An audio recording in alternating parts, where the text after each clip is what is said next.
Et à noter que le Koweït a été visé encore par des frappes iraniennes ce matin.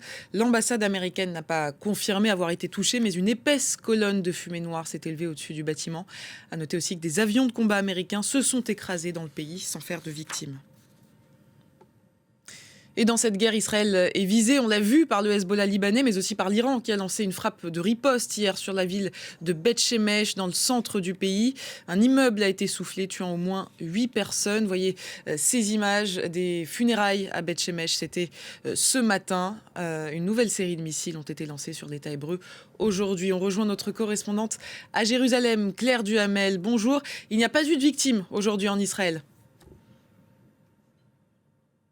Bonjour. Oui, dans la dernière heure, ici à Jérusalem, on a entendu 2 fois les alertes et les interceptions dans le ciel israélien. Pas de victimes, disent les autorités israéliennes, mais un blessé grave néanmoins dans la ville de Beersheva, c'est dans le sud d'Israël. Tout à l'heure, l'armée israélienne donnait un briefing à la presse étrangère et le porte-parole de l'armée dit qu'il considère que l'Iran change de stratégie, qu'il y a moins d'attaques de missiles, mais que les barrages de missiles qui visent Israël sont plus fournis et en ce sens plus difficile à intercepter pour la défense civile israélienne. Il s'agit donc de barrages fournis plutôt que de frappes isolées selon l'armée israélienne.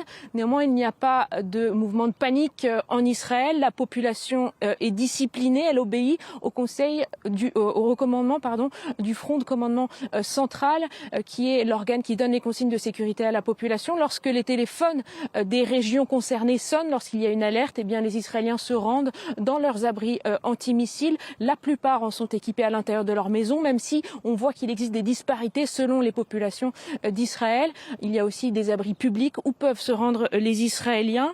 Mais néanmoins, eh bien, on l'a bien vu avec ces images de Beth Shemesh hier. Lorsqu'il y a des impacts de missiles balistiques iraniens, les dégâts sont considérables. Hier, le lieu d'impact était un abri antimissile qui a été largement détruit. 8 morts, 11 disparus, 46 blessés et la frappe la plus meurtrière en Israël depuis le début de cette guerre. La défense anti-aérienne israélienne intercepte environ 93% des missiles balistiques selon les experts du sujet. Il est très clair qu'Israël a toujours la suprématie du ciel et de la défense. Néanmoins, eh bien, parfois, le système du dôme de fer n'est pas infaillible et il y a ces événements et a priori, eh bien, dans les prochains jours, d'autres événements de la sorte devraient advenir si l'Iran continue sa riposte sur Israël.